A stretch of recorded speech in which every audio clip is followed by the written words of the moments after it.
नमस्कार, city post live में आपका स्वागत है। मैं हूं श्रीकांत प्रत्युष। कहा जाता है कि अगर किसी बस का चालक अनुभवी हो, समझदार हो, तो उसमें बैठे यात्रियों को कोई खतरा नहीं रहता, गंतव्य तक सुरक्षित पहुंचा देता है। तो मेरे साथ एक ऐसे ही चालक हैं, राजनीति के चालक, राजनीति के अनुभवी व्यक्ति आरसीपी सिंह जी, जिन्होंने जेडीयू को बखूबी आगे बढ़ाया है, ठीक से चलाया है, कभी दुर्घटना नहीं होने दी। अब आ गए हैं जनसुराज में। पार्टी नई है, यानी नई बस है, और नए यात्री भी हैं जिनको अनुभव की भी कमी है। ऐसे में क्या गंतव्य तक आरसीपी सिंह जनसुराज की बस को पहुंचा पाएंगे? मेरे साथ हैं, बात करते हैं। कहा जाता है कि चालक अगर अनुभवी हो, समझदार हो, तो उसमें बैठे यात्रियों को डर नहीं लगता है, वो सुरक्षित पहुंचा देता है, सूझबूझ से दुर्घटना को टाल देता है। आपने जेडीयू में जब थे आप, मैंने देखा था कि पूरे बिहार को धांग दिया था, रोज अभियान, बड़ा बड़ा काफिला निकलता था, चलता था। अब जनसुराज में आए हैं तो क्या भूमिका होगी, कैसे गांव गांव तक जनसुराज को पहुंचाएंगे आप? देखिए श्रीकांत जी, मैं तो 1982 से पब्लिक लाइफ में हूँ और मैंने यूपी में काम किया है, बिहार में काम किया है, दिल्ली में 7 मंत्रालयों में मैंने काम किया है। संगठन की भी जिम्मेवारी हमने उसका निर्वहन किया है, सरकार पद पर भी रहे और सरकार चलाने में सहयोग भी किए। तो आपने कहा कि हाँ, अनुभव तो मेरे पास 43 वर्षों का है। और ये आपने नाम लिया जनता दल यू का, तो जनता दल यू में तो समझिए कि काफ़ी मौका मिला काम करने का, ज़मीन तक जाने का। और आप सब जानते हैं कि जब मैं वहाँ था तो 33 हम लोग प्रकोष्ठ बनाए थे, 1-2 नहीं। मेन पार्टी तो थी, 33 प्रकोष्ठ थे। तो मुख्यमंत्री जी मजाकिया लहजे में कहा करते थे कि आप जब जाते हैं तो आपके साथ सैकड़ों गाड़ियाँ रहती हैं, मैं जाऊँ तो मेरे साथ सिर्फ 8 गाड़ी रहती है। हम क्या, आप मुख्यमंत्री हैं तो आपका तो प्रोटोकॉल है, हम तो भाई संगठन के आदमी हैं। तो हमारा जिला अध्यक्ष है, इतने प्रकोष्ठों के जिला अध्यक्ष हैं, सब लोग हैं, आजकल सब के पास गाड़ियाँ हैं, तो स्वाभाविक है। देखिए, मुख्य क्या होता है, राजनीति में उसी दल का भविष्य होता है जिसमें कार्यकर्ता का सम्मान हो, जिसमें कार्यकर्ता को लगे कि नेता हमारे से संपर्क में रहते हैं, हमारे सुख दुख में खड़े रहते हैं। और ये अगर आपने स्थापित कर लिया अपने कार्यकर्ताओं के साथ, तो फिर आपको कोई रोक नहीं सकता है। और जनता दल में हमने किया यही था कि हमारा चाहे बूथ लेवल का कार्यकर्ता हो, पंचायत लेवल का कार्यकर्ता हो, प्रखंड लेवल का कार्यकर्ता हो, जिला लेवल का हो, मैं सबको अच्छे से जानता था। और बहुत सारे से कार्यकर्ता थे, मैं संख्या नहीं बताऊंगा, उनको मैं फर्स्ट नेम से जानता था। तो ये एक बड़ी भारी ताकत होती है संगठन में, जिसमें अगर आप अपने कार्यकर्ताओं के साथ एक समन्वय लेकर चलते हैं। तो आप, हम लोग जनसुराज में हैं, जनसुराज में इसके सूत्रधार संस्थापक प्रशांत जी हैं, और प्रशांत जी हम लोग साथ काम किए हुए हैं। और एक बात, जितने हमारे भी कार्यकर्ता हैं ज़्यादातर जेडीयू बैकग्राउंड के ही हैं, उनके साथ भी हैं काफ़ी लोग जेडीयू बैकग्राउंड से हैं। तो हम लोगों के यहाँ जितने भी कार्यकर्ता हैं, हम लोगों के काम करने की भी चीज़ को जानते हैं। आपने देखा होगा उस ज़माने में जब माननीय प्रधानमंत्री जी ने नीतीश बाबू के बारे में एक कह दिया था, डीएनए के बारे में, तो किस प्रकार का ड्राइव चला था, घर घर दस्तक कार्यक्रम चला था। आज आप देखिए, बिहार में बदलाव के लिए जो 1 करोड़ हस्ताक्षर का समझिए अभियान जो शुरू किया जनसुराज पार्टी ने, साधारण नहीं है। 1 करोड़ लोगों से हस्ताक्षर करने का मतलब क्या होता है? उतने लोगों के पास जाना, उनसे अपने संगठन के बारे में बताना, अपनी पार्टी की नीति के बारे में बताना, हमारा क्या कार्यक्रम है, उससे जब अवगत कराते हैं तो निश्चित रूप से आपकी ताकत मिलती है। और एक जो होता है ना सकारात्मक, कि आप कहीं जाते हैं तो एक सकारात्मक सोच के कि हम आएंगे तो ABCDE करेंगे। लेकिन वही हस्ताक्षर अभियान चुनौती भी बन जाता है कभी कभी। नीतीश कुमार ने भी बिहार को विशेष दर्जा दिलाने के लिए करोड़ों लोगों का हस्ताक्षर अभियान चलाया था, और आज तक दिला नहीं पाए। सरकार में मजबूत होते हैं, यानी अपने शर्त मनवाने की स्थिति में होते हैं, तब भी नहीं बिहार के लिए विशेष दर्जा ले पाए। देखिए, उसमें मैं बता देता हूँ, क्योंकि मैं उसमें एकदम सीधे इन्वॉल्व था। तो हम लोगों ने जो ये साक्षरता अभियान बिहार को विशेष राज्य का दर्जा देने के लिए चलाया, सिर्फ बिहार ही नहीं, आपको याद होगा कि गांधी मैदान को 10 बजे दिन में हम लोग भर दिए थे। आप रामलीला मैदान को सिर्फ और सिर्फ उसी रैली में हम लोग भरे थे। ऐसा नहीं है कि उसका रिजल्ट नहीं आया। देखिए मैं बताऊं, ये जो है, ये जो विशेष राज्य का दर्जा का जो प्राविधान था ना, वो जब एक समय था कि जब वित्तीय आयोग उसको एक रखता था टूल, जिससे कि जो स्टेट्स भी राष्ट्रीय मानक से विकास में पीछे रहे उनको विशेष किया जाए, लेकिन अब वो समाप्त हो गया। इसका ये मतलब नहीं, जब हम लोगों ने किया था तो आप समझिए कि बिहार को उस समय चिदम्बरम साहब वित्त मंत्री थे, निकाल के देखिए, बहुत बड़ा एक स्पेशल पैकेज मिला था।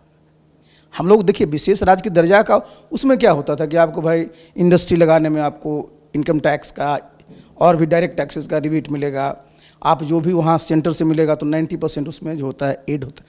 तो ये जो नीतीश बाबू ने अभियान चलाया था ना, उसका फ़ायदा मिला बिहार को। उसके चलते बहुत सारे ऐसे जो समझिए सेक्टर्स में, शिक्षा के क्षेत्र में, स्वास्थ्य के क्षेत्र में, आज आप जाते हैं बिहार में कितनी खूबसूरत बिल्डिंगें सब बनी हुई हैं, तो पैसा कहाँ से आया है? ये सारे उस समय जब ये अभियान चला ना श्रीकांत जी, उससे जो फंड का डिवोल्यूशन हुआ, उससे बिहार में इस प्रकार के जो इंफ्रास्ट्रक्चर बन गए हैं। तो देखिए अगर जब कोई अभियान आप चलाते हैं, अब जैसे आपने अभी बिहार में बदलाव का है, सोच क्या है? सोच ये है कि देखिए चलिए कि जितने तरह की सुविधाएं मिलनी होती, देखिए नीतीश बाबू हम लोग सब साथ में थे, जब उसमें थे तो भाई उनका सुशासन था। इस पार्टी का नाम है जन सुराज, सुराज का मतलब गुड गवर्नेंस होता है। तो होता है कि जितने भी तरह की सुविधाएं हैं जो सरकार लोगों को मुहैया कराना चाहती, वो सीमलेस ढंग से बिना किसी के लोगों को पहुंच जाए। इसके साथ साथ जो समाज में जिन तक आज विकास की किरण नहीं पहुंची, जैसे मान लिया इतनी बड़ी शक्ति जो है नारी शक्ति का है, किसान हैं, बेरोजगार हैं, बहुत सारे लोग हैं, उनके लिए आपके सामने बिल्कुल स्पष्ट योजना चाहिए। देखिए नीतीश बाबू को आप याद करिए, पहला फेज में जब हुआ था 2010 के बाद से, तो चलाया था 7 निश्चय। उसमें प्रशांत जी हम लोग सब साथ थे।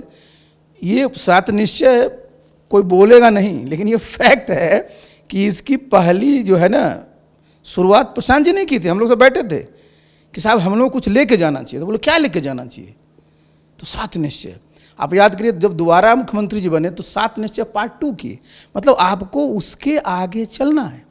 तो प्रशांत किशोर ने जो योजना बनाई थी उसी पर आगे बढ़ रही है। मैं बता रहा हूँ आपको, क्योंकि देखिए जो चीज़ अच्छी होती है ना, आप देखिए जैसे नीतीश बाबू ने बिहार में काम शुरू किया, जैसे 2005 से 2010 के बारे में लोग बोलेगा गोल्डन पीरियड था किसी भी क्षेत्र के लिए। तो सरकार में भाई उसमें हम थे साथ में उनके, हम लोग तो भाई सरकार तो कंटिन्यूटी है ना। आपको क्या होना चाहिए कि जहाँ जहाँ रुकावटें आती हैं, जहाँ जहाँ सुधार की संभावना है, उसको अगर ठीक करते रहिएगा तो जो आपने कहा कि जो गंतव्य है, हमारा गंतव्य क्या, हमारा लक्ष्य क्या है? बिहार को विकसित प्रदेश बनाना। देखिए साधारण गंतव्य नहीं है, कहेंगे सब लोग, और अगर आप उसको बिल्कुल क्वांटिफाई करिएगा तो मैं बार बार बोलता हूँ कि भाई 2047 तक माननीय प्रधानमंत्री जी कहते हैं कि देश को विकसित हम राष्ट्र बनाएंगे, कहते हैं ना, तो बिहार को भी तो विकसित प्रदेश बनना पड़ेगा। लेकिन आप जरा आइए, चैलेंज कितना बड़ा है, साधारण नहीं है। आज की तारीख में एक मैंने बहुत बार कहा है कि आज प्रति व्यक्ति आय भारतवर्ष में औसतन 2 लाख के आसपास है। बिहार आज भी 60,000 के आसपास टिका हुआ है, सिर्फ 60,000। अब जो 2047 में बिहार को विकसित देश को विकसित राष्ट्र बनना है, तो वो 15 से 16 लाख हो गए प्रति व्यक्ति आए। तो आप जरा सोचिए कि 2 लाख को करना है 15 से 16 लाख राष्ट्रीय स्तर पर, और बिहार में 60,000 को करना है 15 से 16 लाख। कितनी बड़ी चुनौती है। और इसके साथ साथ जब चुनौती होती है तो अवसर भी होता है। और देखिए होगा कैसे, आपका जब वेल्थ क्रिएशन होगा, इन्वेस्टमेंट जब आएगा, तो सरकार का तो इन्वेस्टमेंट अपनी जगह है। बिहार सरकार का बजट 3,17,000 करोड़ का है। लेकिन देखिए कि निजी निवेश कितना होगा। बिहार में जब तक रोजगार के अवसर नहीं पैदा होंगे, कैसे लोगों का जो है उनके इनकम बढ़ेगी? और रोजगार के अवसर पैदा, कृषि के क्षेत्र में तो किसान लोग खेती करते हैं, लेकिन जो उसके बाद फूड प्रोसेसिंग, उसके बेस जितनी इंडस्ट्री है उसको लगाने की। साथ ही साथ मैं बार बार इस बात को बोलता हूँ, कोई नहीं बोलेगा इसको, क्योंकि मैं स्टील मिनिस्टर रहा और मेरे अंदर NMDC एक PUC थी, मेरे सामने प्रेजेंटेशन हुआ था। बिहार में बहुत सारे खनिज हैं और उसका अकूत भंडार है, लेकिन बिहार के लोगों को सब डिमोरलाइज किए रहते हैं कि झारखंड बंटने के बाद बिहार में बचा क्या है। ऐसी बात नहीं है। बिहार में ऐसे समझिए कि खनिज हैं, जैसे आज रेयर अर्थ आप देखते हैं, पूरा का पूरा भी जो रूस यूक्रेन का वार चल रहा है, जो अमेरिकन प्रेसिडेंट क्या यूक्रेन से कह रहे थे कि जो रेयर अर्थ का हमसे वो करो। आप देखिए दुनिया में सबसे ज़्यादा रेयर अर्थ 80% कौन करता है? तो करता है चीन। का है? क्योंकि जो आज स्पेस टेक्नोलॉजी है, जो डिफेंस का है, हम लोग जो बात कर रहे हैं IT का है, उसमें उसका उपयोग है। और आप जरा अपना ये समझिए, स्टडी किया हुआ है, पूरा नवादा से लेकर पीरपांच तक चले जाइए, भरा हुआ है सब सोना का भंडार। कहीं देश में आजकल सोना खदान नहीं हो रहा है। बिहार में एक जगह नहीं, दो दो जगह जेठियन के पास और सोनू के पास है टंगस्टन। आप देखिएगा ना, मैंने श्रीकांत जी, भरा हुआ है। लेकिन बिहार में लोगों को क्या कहें, अरे बिहार में तो कुछ है ही नहीं, सिर्फ कृषि है। ऐसा नहीं है। इसको जब आपके पास सोच होगी, अभी तक हमारे जितने पुराने नेता हैं, हम पुराने इसलिए बोलते हैं कि एज सबका होता है, उनका पुराना कैसेट बजते रहता है, 60 के दशक का, 70 के दशक का, 80 के दशक का, बहुत आए तो 90 के दशक का। आज दुनिया कहाँ से कहाँ चली गई है। आज आप जब तक लोगों को रोजगार नहीं देंगे, तब तक तो बिहार मजदूरों की मंडी बन के रहेगी ना। जब हमारे पास इतना, आप देखिए अपने पास क्या है, इतना मैंने बता दिया, खनिज संपदा है, हमारी जमीन इतनी उपजाऊ है, हमारे लोग इतने मेहनती हैं, सिर्फ हमको कैपिटल ना चाहिए। तो कैपिटल के जितने भी उद्योग धंधे लग रहे हैं किसी भी प्रदेश में, चाहे वो महाराष्ट्र में लग रहे हैं, तमिलनाडु में लग रहे हैं, कर्नाटक में लग रहे हैं या गुजरात में लग रहे हैं, तो सिर्फ उन्हीं का होता है। भाई जितने फाइनेंशियल इंस्टीट्यूशंस होते हैं, इंटरनेशनल फंडिंग होती है, लेकिन इसको प्रेजेंट तो रखना पड़ेगा, करना पड़ेगा। लेकिन बिहार में उस सेंटर में कभी चर्चा में नहीं आएगा। क्या चर्चा में आएगा? यहाँ इशू ऐसा हो जाता है कि लोग उसी में भटक जाते हैं। लेकिन नीतीश कुमार की सरकार पर लगता है आरोप, चाहे नीतीश कुमार पर, कि नौकरशाहों पर ज़्यादा भरोसा करते हैं। आज की तारीख में भी लग रहा है कि नौकरशाह ही सरकार चला रहे हैं। आप जब थे साथ तो यही आरोप लगता था कि आप ही चला रहे हैं सरकार। नीतीश, आखिर क्या सच्चाई है? आपने बड़ी अच्छी बात कही। देखिए प्रशांत जी अभी जो बिहार बदलाव यात्रा जो शुरू की, वो कहाँ से की? शताब्दी आरा से, जेपी के उनके उससे, उनके क्या था, लोकशाही। नीतीश बाबू से जब हम लोग बात करते थे, हमेशा बोलते थे कि मेरे रहते लोकशाही को कैसे कोई कमज़ोर कर सकता है। लोकशाही का मतलब जहाँ जनप्रतिनिधि जो लोग हैं उनका शासन है। तो आप देखिए है क्या समस्या होती है, क्या है। ये सिर्फ बिहार की बात नहीं है, पूरे अगर प्रदेश में भी देखेंगे ना, जहाँ जहाँ देखिए जो भी ब्यूरोक्रेसी है, तो उनका क्या दायित्व होता है? उनका दायित्व होता है कि सरकार के सामने जो भी प्रस्ताव है उसको रखना। एक तो वो है, और वो प्रस्ताव कौन रखेंगे? जितनी पॉलिटिकल पार्टी है, जैसे नीतीश बाबू का है, तो जब आप मैनिफेस्टो बनाते हैं तो आप कहते हैं ना कि हमको ABCD करना है। तो उस मैनिफेस्टो, जब आप सत्ता में आते हैं तो उस मैनिफेस्टो को लागू करते हैं। और ये जो है, ये जो आपके जो जिनको आप नौकरशाह कहते हैं, उनका यही दायित्व होता है कि उसको एग्जीक्यूशन के लिए क्या क्या चीज़ करें। तो देखिए दो पहलू है। आपको अगर किसी भी जो आपका मैनिफेस्टो उसको लागू करना चाहते हैं, तो उसकी समझ जितने आपके नौकरशाह नीचे तक उनको होना चाहिए, तब उसको लागू कर पाएंगे। दूसरा, ये रोल किन का होता है? ये रोल होता है जो हेड है, माननीय मुख्यमंत्री जी का, कि जितने भी निर्णय लें उसमें जितने भी आपके जनप्रतिनिधि रहें वो सब उसमें समाहित हों। आप देखते हैं जितने तरह के आप पूरे प्रदेश में देखते हैं कि कार्यक्रम क्रियान्वयन समिति है, मुख्यमंत्री की अध्यक्षता में, जिलों में होती है मंत्री की अध्यक्षता में। सब वो क्यों होता है कि जितने तरह के स्कीम हैं उसके बारे में जो मॉनिटरिंग होती है, तो कलेक्टर मुख्य प्रोजाइड नहीं करता है, जो प्रभारी मंत्री होते हैं वो प्रोजाइड करते हैं। प्रदेश में होता है चीफ सेक्रेटरी प्रोजाइड नहीं करते हैं, मुख्यमंत्री प्रोजाइड करते हैं। तो देखिए लोकशाही का मतलब क्या होता है कि भाई जो आपका नीति निर्धारण का, साथ साथ उसके अनुश्रवण का आपकी न सिर्फ भूमिका होनी चाहिए, वो भूमिका दिखनी भी चाहिए कि नहीं जितने भी जनप्रतिनिधि हैं वो इसमें एक्टिवली भाग ले रहे हैं। अब देखिए समस्या और कुछ नहीं है, ये मैं बोलता हूँ दुख भी वो लगता है। भाई नीतीश बाबू का एक स्वास्थ्य जिस स्थिति में था, हम जब तक थे, नीतीश बाबू की पहचान क्या थी? अच्छा बोलना, बॉडी लैंग्वेज कितना सुंदर, किसी चीज़ को पढ़ लिख करके समझ करके बोलना। लेकिन आप जानते हैं श्रीकांत जी, आपकी भी उम्र होगी, हमारी भी उम्र होगी, कई बार होता है। तो आज हम देखते हैं तो हमको तकलीफ क्यों बात होती है?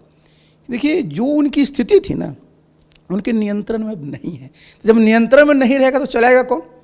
हम तो उस दिन भी बोल रहे थे प्रेस कॉन्फ्रेंस में कि नीतीश बाबू का नियंत्रण रहता है अपने प्रशासन पर। तो जो देखिए आप जरा समझिए, बड़ा महत्वपूर्ण बात है कि राहुल गांधी जी LOP हैं, लीडर पोजीशन है। भाई कल जो LOP होता है वही प्रधानमंत्री बनता है, जो प्रधानमंत्री होती है वो भी बनता है। प्रदेश में क्या होता है? जो LOP हो मुख्यमंत्री बनता है। आप बताइए भाई, वो दरभंगा जा रहे हैं और वहाँ पर वो मिलना चाहते हैं अंबेडकर छात्रावास में, क्या इसमें परेशानी है? लोकतंत्र में मिल भी नहीं सकता।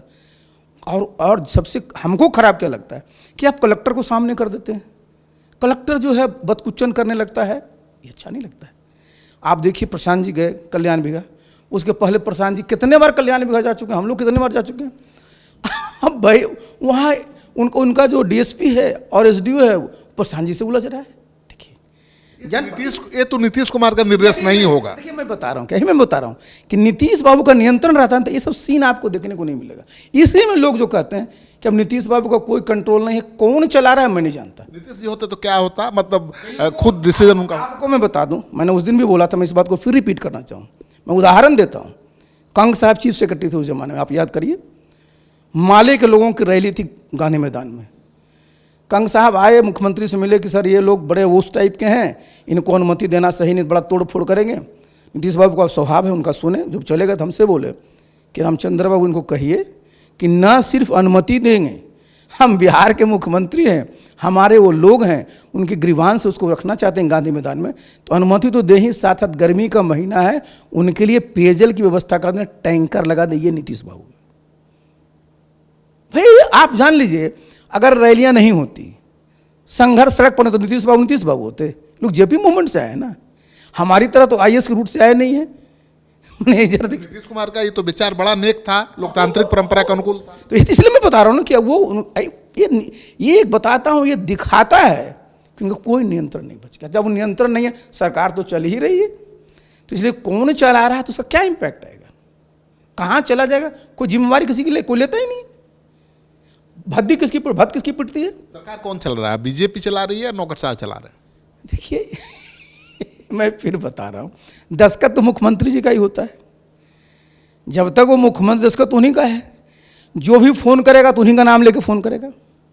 लेकिन जो चीज़ें घट रही हैं ना, तो भाई अब ये कौन चला रहा है, हम तो चूँकि बहुत 3 साल से बाहर है, नहीं तो मैं आपको बता देता कि कौन चला रहा है। अब तो जेडीयू में नीतीश कुमार ने आपको बहुत अहमियत दी, आप पर बहुत भरोसा भी किया, आपको बहुत आगे भी बढ़ाया, आज एक पहचान है राजनीति में आपकी, तो इसका क्रेडिट जाता है नीतीश कुमार को। क्यों छोड़ना पड़ा नीतीश कुमार? ये तो मैं कई बार बोल चुका। देखिए मैं बताऊं, एकदम सही बात बताइए। सही बात। देखिए मैंने एक भी काम जब तक मैं जनता दल यू में था बिना नीतीश बाबू की अनुमति से तो किया नहीं। क्या हमारे ऊपर लोग आरोप लगवा दिया था कि अपने से ओथ ले लिए मंत्री का, क्या समझ लीजिए क्या आरोप लगवा दिए कि रामचंद्र बाबू जनता दल यू को तोड़ रहे थे प्रधानमंत्री से मिलकर के। मैंने देखिए ऐसा ही आरोप था। सोचिए जरा महाराज, अच्छा हम तोड़ रहे थे तो हम तो सड़क पर आ गए, आज जो लोग आरोप लगा रहे थे वो सब सरकार में है कि नहीं है? समझिए कौन सही था। और एक बात मैं बता दूं, ये आप पूरा रिकॉर्ड अगर देखिएगा, बीजेपी के बड़े नेताओं से बात करेगा, नीतीश बाबू को तो अब याद नहीं रहता है। 2017 में भी तो प्रधानमंत्री जी ने नाम मांगा था, 2020 में भी तो नाम मांगा था, और हमको कौन बताए हैं जाने के लिए? ललन जी को भी हमको पता है, उनसे भी बात किए थे। जब बताया मुख्यमंत्री जी ने कि आप जा कर के आपको ओथ लेना है, तब ना हम ओथ लिए। और ओथ के बाद क्या हुआ, जब हम बने मंत्री तो कहा कि भाई आप मंत्री बन गए, अब हमको राष्ट्रीय अध्यक्ष ललन जी को बनाना है।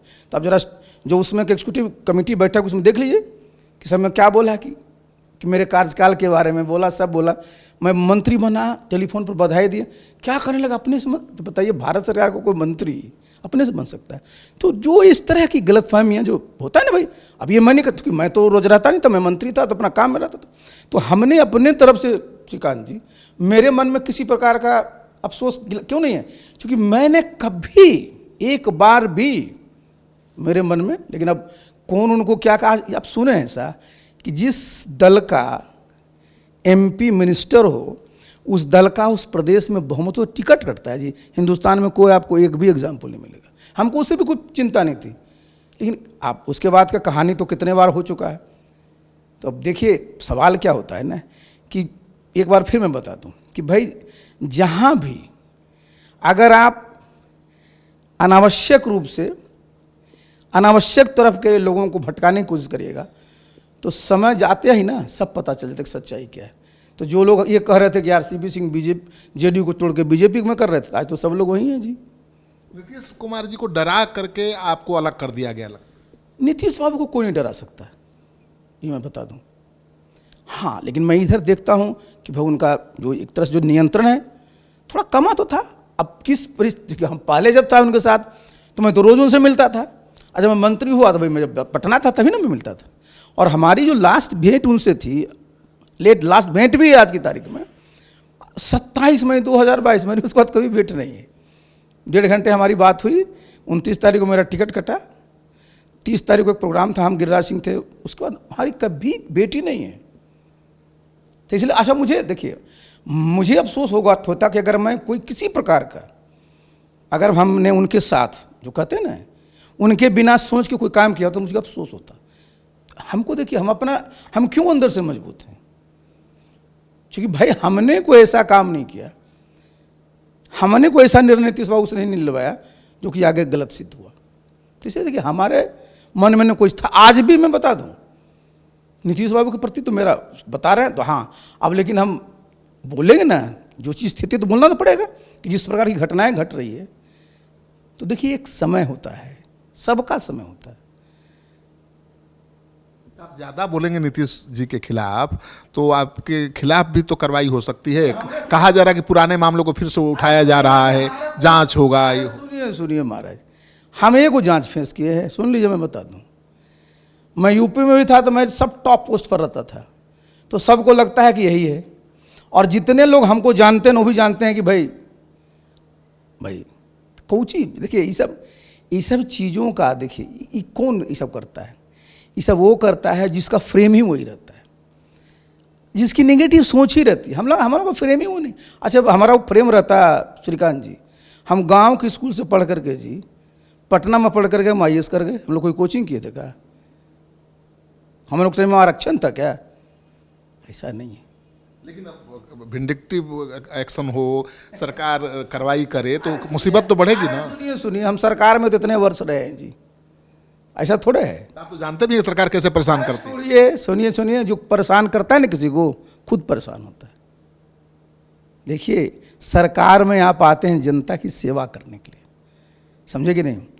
सरकार में आते हैं कि प्रदेश के लोगों की बेहतरी हो, सरकार में आते हैं कि लोगों की आमदनी कैसे बढ़े। सरकार में आप व्यंजन से अगर काम करिएगा ना तो दिन भर उसी में उलझे रहिएगा। अब जनसुराज में आ गए हैं, आपकी कोई भूमिका तय हुई है, क्या करने वाले हैं? तो भाई हमारी तो पूरी भूमिका ही रही है। भाई मैं तो संगठन का भी आदमी हूँ, मेरा काम ही। अच्छा देखिए, अभी हम लोग तो यहाँ 0 पर है, हम लोग पहली बार जाएंगे चुनाव में, तो हमारा क्या दायित्व है कि हमारा जितने प्रकार का अनुभव है, जितने तरह का हमारा यहाँ पर रहा है, उस सब को कैसे वो इकट्ठा कर करके जो चुनाव हो उसमें कैसे हमारे ज़्यादा से ज़्यादा उम्मीदवार चुनाव में जीते, हमारा यही लक्ष्य है, समझे कि नहीं? और बाकी तो मैं पद पर सब रह चुका हूँ। मैं तो राष्ट्रीय अध्यक्ष जनता दल यू का भी था, यहाँ भी था। मैंने बताया, मैं तो केंद्रीय मंत्री रह चुका हूँ। आप जानते हैं केंद्रीय मंत्री को, अगर आप जान लीजिए तो जब केंद्र में रहता है तो उसका प्रोटोकॉल मुख्यमंत्री से ऊपर होता है। वही तो पूछ रहा हूँ, राज्य में रहता है तो मुख्यमंत्री के बराबर होता है। केंद्रीय मंत्री रहे, JDU के टॉप लेवल पर हैं। ये देखिए, हम तो चाहेंगे ना कि चूंकि भाई हम लोग एक नई पार्टी, बिल्कुल एकदम नया है। प्रशांत जी भी 2 अक्टूबर को गठन किए थे, हम भी 30 अक्टूबर को किए थे, समझे कि नहीं, पिछले वर्ष। तो हम लोगों की एंट्री नहीं है, तो हम तो चाहेंगे कि भाई हमारी जब एंट्री हो तो हमारा जो इतना अनुभव है, प्रशांत जी का इतना अनुभव है, उसका लाभ लेकर करके धमाकेदार शुरुआत की जाए, जिससे आगे की राजनीति। कोई पॉलिटिकल पार्टी 2 दिन के लिए बनती है, ये बहुत वर्षों के लिए बनती है। कहा जा रहा है कि जब आपने विलय का फैसला लिया तो आपके पार्टी के भी कई लोग थे जो विरोध कर रहे थे। सुनिए, देखिए, अच्छा ये बताइए, एक बात मैं बता दूं, एक शाश्वत नियम है। आप अपना कोई प्रोग्राम है, कोई एक रूटीन है आपका, उसको हल्का से चेंज करके देखिए, अंदर से एक आता है, लेकिन आपको लगता है नहीं तो ज़्यादा बेटर है। तो ये तो अच्छी चीज़ है ना। देखिए, हमने जैसे हमारे जितने भी साथी थे, मैंने सबको यहीं पर बुलाया। हमारे समझिए जितने भी हमारे थे, उसमें जिनके मन में जो भी थोड़ी जो भी अप्रहेंशन था, सबको हमने क्लियर किया, उन लोगों को भी क्लियर किया। जिनको थोड़ा और समझने के थे, प्रशांत जी से हमने कहा जाकर मिल लो। देखिए, ये तो अच्छी चीज़ ना भाई कि हम लोग जो भी निर्णय लिए हैं सबसे विचार कर करके, सबकी सहमति से। और लोकतंत्र में तो देखिए जितने भी मत होते हैं ना, सबको आपको सुनना पड़ता, तब जाकर सर्वानुमति बनती है ना। आनंद मिश्रा ने जनसुराज छोड़ दिया है और आरोप लगाया है कि भाई कोई पावर नहीं था, केवल पद था। देखिए, पावर जो होता है ना, पावर की परिभाषा क्या होती है? पावर का परिभाषा तो इतने होते हैं ना कि आपके पास वो शक्ति होना चाहिए कि जो आपको जिम्मेवारी मिले उसको आप लागू करा दें। इतना सा चाहिए पावर, चाहे वो कलेक्टर का पावर हो, डीजीपी का पावर हो, या किसी पॉलिटिकल वर्कर का पावर हो। तो सबसे बड़ा जो लोकतंत्र में होता है, आपकी शक्ति क्या है कि मैंने बताया ना आपको, शुरू में मैंने बताया कि कार्यकर्ता से जोड़ने में कोई पावर की जरूरत तो है नहीं, उसको अपने दल की बात समझाने में, विचार समझाने में तो कोई पावर की जरूरत नहीं है। और अगर आपका इस तरह का कार्यक्रम चलता रहेगा तो निश्चित रूप से आपका दल की ताकत बढ़ती है। और अभी तो मैं बताया, जब दल की ताकत बढ़ती है तो आगे चल करके जब आपका दल जब जीतने लगेगा चुनावों में, तो जब स्थिति आएगी तो फायदा कौन लेगा? जो भी दल में हैं, जो मजबूती से काम करें, वही उनका नाम सबसे आगे रहता है। तो देखिए, अब ये तो कोई भी व्यक्ति कहीं भी काम करता है, और सबसे अच्छी चीज़ क्या होती है राजनीति में कि आप जो है काम करते हैं तो अपनी इच्छा से काम करते हैं, इस पर किसी का दबाव नहीं हो। आनंद को, एग्जिट को कैसे देखते हैं? हम न तो आनंद को बहुत जानते हैं, तो इसलिए हम इस पर बहुत कुछ बोल नहीं सकते हैं। लेकिन लोग जुड़ रहे हैं जनसुराज से, अगर आरोप लगा रहे हैं कि उनको काम नहीं मिल रहा है, उनको अधिकार नहीं मिल रहा है, तो आप गए हैं तो आपने तो तय किया होगा ना। देखिए हम लोग बताए ना आपको, हम तो इतना सब चलते, इसलिए हम लोग इस सब चीज़ में कभी, ये सब छोटी चीज़ होती है। आप देखिए, एक बात बता दें, आपको बड़ा काम करना है ना श्रीकांत जी, तो बड़ी सोच रखनी पड़ेगी। छोटा सोच से, छोटा दिल से बड़ा काम नहीं होता है। पद तो कोई मायने नहीं रखता। क्या मायने रखता है? कौन सा पद आपको नहीं? अच्छा बताइए, हम तो बोले एक बार हमसे पूछे कि एक पार्टी के नेता के बारे में, हम कह रहे वो सबकी हिम्मत है, बिहार के बीडीओ के चैम्बर में नहीं जा सकता है। और हम लोग तो भाई चाहे सरकारी पद है उस पर भी रह चुके, पॉलिटिकल टॉप पद है उस पर भी रह चुके। तो भाई ये देखिए, ये तो आपको देखिए, आफ्टर ऑल ऊपर भी तो कोई है। आपको संभाल पाएंगे प्रशांत किशोर, ये कहना है मेरा। देखिए मैं तो किसी के लिए कभी भी काम ही करता हूँ, वो चाहे हमारे पार्टी के जितने कार्यकर्ता हैं, जितने पार्टी के नेता हैं, हमको तो संभालना सबसे आसान होता है। जो नीतीश बाबू के साथ इतने वर्ष तक हम काम कर लिए जी, उनसे टफ कोई बॉस मिलेगा क्या आपको? कोई मिलेगा? बता दीजिए जरा। लेकिन बिहार के लिए तो बहुत कुछ किया है उन्होंने। इसलिए भाई साधारण नहीं है। देखिए आपकी बहुत सारी अपेक्षाएं होगी तब ना हमको परेशानी होगी। कहा जाता है कि जेडीयू में जब आप थे, प्रशांत किशोर भी थे, तो दोनों में भी बहुत रस्साकसी थी। कुछ नहीं था। अच्छा, ये रस्साकसी रहता तो 2015 के शानदार इतना चुनाव लड़ लेते हम लोग सालों तो साथे खाना खा रहे थे। क्या रस्साकसी? देखिए होता क्या, नंबर 2 बन गए थे। अच्छा एक बात बताइए, नंबर 2 तो नीतीश बाबू ने अपने कार्यकाल में प्रशांत जी को बनाया ही था। देखिए लोग भूल जाते हैं, नीतीश बाबू राष्ट्रीय अध्यक्ष थे पार्टी के, हम तो जनरल सेक्रेटरी थे, केसी त्यागी भी जनरल सेक्रेटरी थे। नीतीश बाबू ने अपने कार्यकाल में पहली बार प्रशांत जी को उपाध्यक्ष बनाया। तो उपाध्यक्ष नंबर 2 होता है, जनरल सेक्रेटरी उपाध्यक्ष होता है, नंबर 2 होता है। तो देखिए वो कोई मतलब नहीं है भाई। इस तरह की जो लोग बात करते हैं तो फैक्ट भी चेक कर लिया करें। प्रशांत किशोर में है दम, कुछ कर पाएंगे। सुनिए, देखिए हर एक व्यक्ति में, मैं बता दूं, दम होता है। और समाज में अगर अपने जितने कॉम्प्लीमेंट्रीज हैं उसको साथ लेकर के चलिएगा तो दम ही दम होता है जी। मैंने तो यही ना हमारी जब बात हुई तो हमने कहा कि देखिए भाई आपके बहुत सारे पॉजिटिव्स हैं, हम लोगों ने भी काम किया है, तो दोनों मिलेंगे तो 1 और 1 2 नहीं 11 होगा। ऐसा नहीं है। नीतीश कुमार को एक खासियत और एक कमजोरी बताइए। देखिए उनकी सबसे खासियत यही रहती थी कि सबको सुनने के बाद जो निर्णय उनको अच्छा लगता था उसको लागू करते थे। कमजोरी क्या है कि कनमा में कुछ कह दिया तो थोड़ा त्रिबिला जाते थे, तो हमारे टाइप का आदमी था तो तुरंत समझा देते थे, और कुछ नहीं। चलिए, तो आरपी सिंह जी अब जनसुराजी बन चुके हैं। जनसुराज में इनको बड़ी अहम भूमिका मिलने वाली है, और बीजेपी के तर्ज पर यानी आरएसएस के तर्ज पर इन्होंने जेडीयू के संगठन को खड़ा किया था। पहले तो जेडीयू का कोई संगठन ही नहीं था, बीजेपी के संगठन के सहारे जेडीयू चुनाव लड़ता था, लेकिन आरपी सिंह ने आरएसएस की तर्ज पर संगठन खड़ा किया। अब जनसुराज से जुड़े हैं तो इनसे यही उम्मीद की जा रही है कि जनसुराज के संगठन को भी गांव-गांव तक पहुंचाएंगे और एक बड़ा संगठन खड़ा करके चुनाव में कोई कमाल दिखाएंगे।